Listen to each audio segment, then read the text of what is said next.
deixe-me contar uma história que marcou profundamente a minha vida.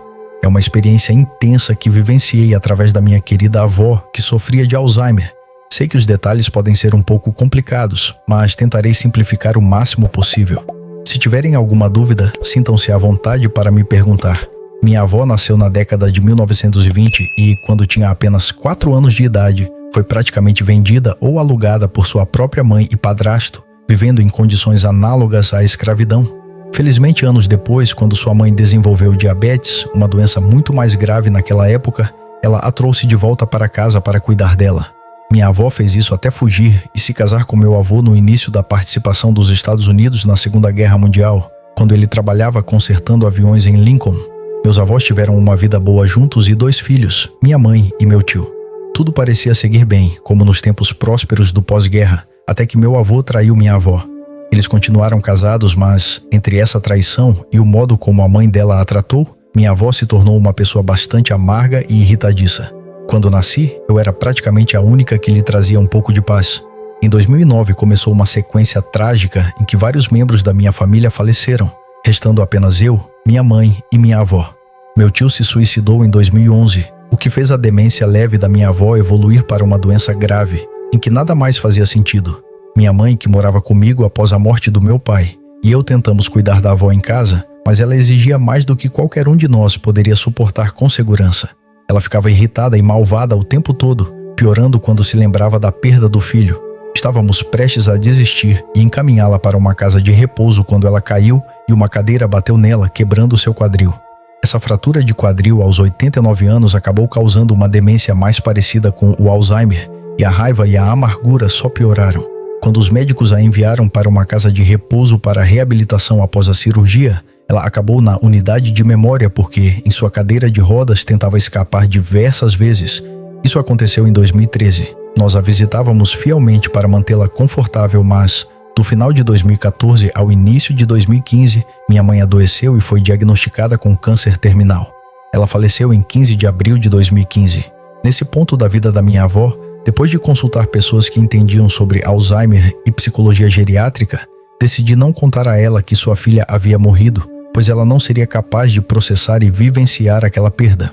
Como mencionei antes, meu tio havia se matado e naquela época a minha avó não se lembrava disso e frequentemente falava sobre como ele e seu irmão, já falecido também, estavam trabalhando nas ferrovias, em algum cargo no governo ou até mesmo como donos da casa de repouso. Devido a essa situação e à raiva geral causada pela demência, achamos melhor simplesmente não mencionar a morte da minha mãe. Algo curioso é que minha avó nunca perguntava sobre minha mãe, mas eu parecia assumir esse papel em seus devaneios. Nunca a corrigi, pois por mais brava e rabugenta que ela estivesse, eu não faria nada para magoá-la, e rezava constantemente por sua paz. Isso me leva à natureza religiosa da nossa família. Até eu me converter ao cristianismo por volta dos anos 90, não éramos uma família religiosa. Naquela época, somente meus pais e eu nos convertemos e nos tornamos batistas. Porém, em 2016, passei por uma grande conversão e me tornei católica. Eu era a única que restava na família, e nesse momento minha avó já estava bem debilitada mentalmente. Nunca mencionei minha conversão quando a visitava. Ela apenas falava sobre o quão terríveis eram meu avô e sua mãe, acreditando que eles ainda estavam vivos. Em 2017, recebi uma ligação da enfermeira responsável pela unidade de memória onde minha avó morava. Devido a todas as mortes e traumas da última década, percebi em sua voz no momento em que ela disse "alô", que ela estava tentando falar calmamente para não me alarmar, mas sugeriu enfaticamente que eu fosse à casa de repouso ver minha avó porque ela não estava se sentindo bem. Eu sabia que era algo grave. Larguei tudo e fui para a casa de repouso, e minhas suspeitas estavam corretas. Minha avó estava comendo normalmente à noite quando de repente desfaleceu e perdeu o controle da bexiga. Como ela tinha uma ordem de não reanimar, eles a limparam e a colocaram na cama, me ligando ao mesmo tempo.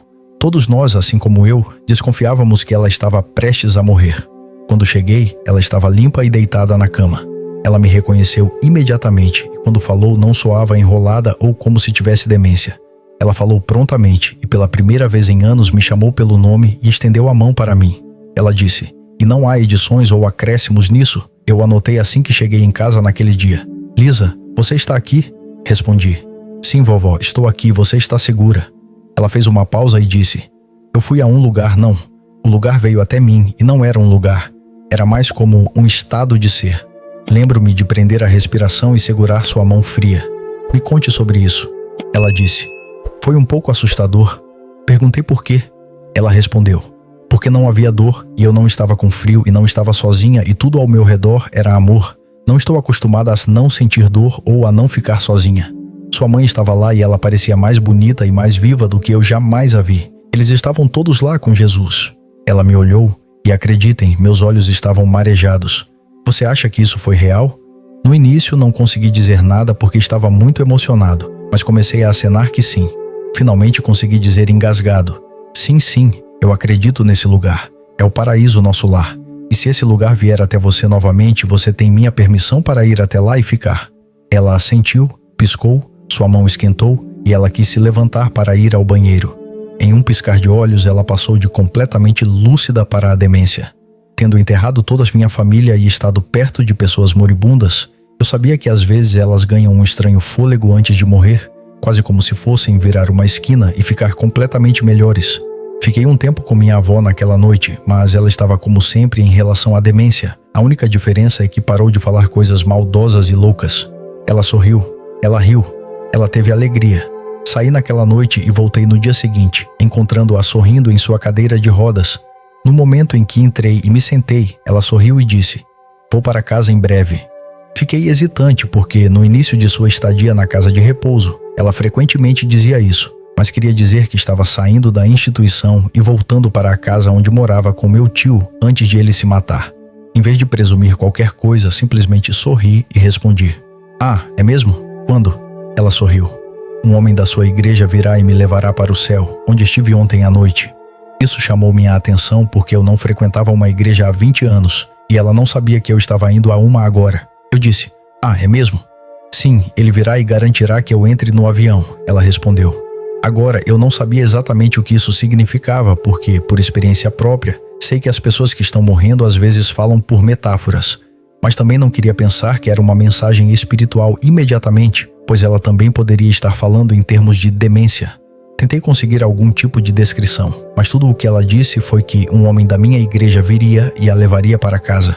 No dia seguinte, trouxe um padre amigo meu para rezar com ela, pensando que talvez ela apenas precisasse de uma oração. Depois que ele saiu, ela se virou para mim, sorriu e disse: "Ele não é por quem estou esperando." E piscou para mim. Bem, depois de alguns dias ela parou de falar sobre isso, mas todos comentaram sobre como seu comportamento mudou muito. Ela não era mais uma pessoa zangada e, embora tivesse mau humor, não ficava obcecada em falar sobre meu avô, sua mãe ou qualquer outra pessoa que a magoou. Quase exatamente um ano depois, recebi uma ligação de manhã cedo informando que minha avó estava na emergência. Ela havia caído no meio da noite e quebrado o outro quadril. Subi imediatamente e quando cheguei lá, ela estava em uma sala. Assim que me viu, sorriu. "É isso. Esta é a nossa última viagem juntos." Foi o que ela disse quando entrei, mas 2 respirações depois ela não estava mais lúcida. Liguei para meu amigo padre para rezar com ela novamente e tive que optar por fazer sua cirurgia no quadril. Não foi uma escolha fácil. Se eu não consentisse com a cirurgia, ela sentiria muita dor por pouco tempo que lhe restasse. Ou poderíamos fazer a cirurgia e ela teria um melhor controle da dor e poderia viver mais. Consenti com a cirurgia, mas tiveram que levá-la para uma cidade maior devido à gravidade da fratura e sua idade avançada, para uma cirurgiã especializada em traumas. Foi difícil por um tempo, mas a cirurgia aconteceu e, então, alguns dias depois, o médico disse que minha avó não estava se recuperando. Ela não comia muito, não conseguia engolir bem e estava morrendo. Nós a trouxemos para casa sob cuidados paliativos e continuei orando pedindo orientação sobre o que fazer a seguir.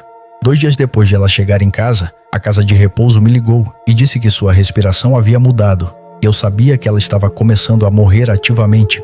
Fiquei com ela o dia todo e durante a noite, até ir dormir algumas horas. Então voltei no dia seguinte. No meio da tarde, enquanto lia salmos para ela, liguei para o escritório paroquial da igreja local e perguntei se um padre poderia vir rezar por ela. Meu futuro pastor apareceu em cerca de 15 minutos e orou conosco. Então, aleatoriamente, ele perguntou se ela havia sido batizada, o que eu não sabia porque ela nunca falou muito de sua infância por causa de como sua mãe a alugou.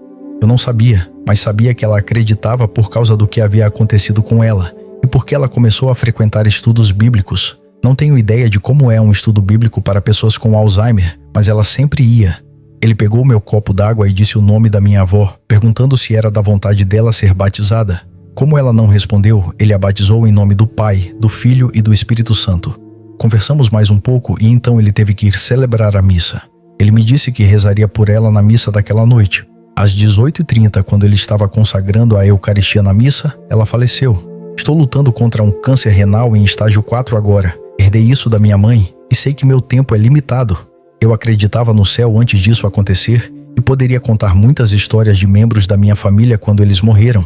Mas, quando sento e penso na história da minha avó, recebo grande esperança e conforto de que nunca é tarde para morrer com graça e de que minha mãe está lá, parecendo mais bonita e viva do que nunca, e que meu pastor colocou minha avó no avião para voltar para casa, para seu estado de ser onde não havia dor nem loucura e o amor a mantinha aquecida. Não sei se isso é algo que você usará, mas senti fortemente que deveria escrever para você. Se tiverem perguntas ou quiserem mais detalhes sobre qualquer coisa, me avisem. Com muito amor e muitas bênçãos, Lisa. Essa é a experiência de Lisa contada por sua avó. O que acharam da experiência da avó dela? O que pensaram quando ouviram que um homem da igreja de Lisa viria buscá-la para levá-la para casa? Me contem o que pensaram na seção de comentários abaixo. Como pedido especial, peço que todos orem por Lisa enquanto ela luta contra o câncer. Até o próximo vídeo, sejam abençoados.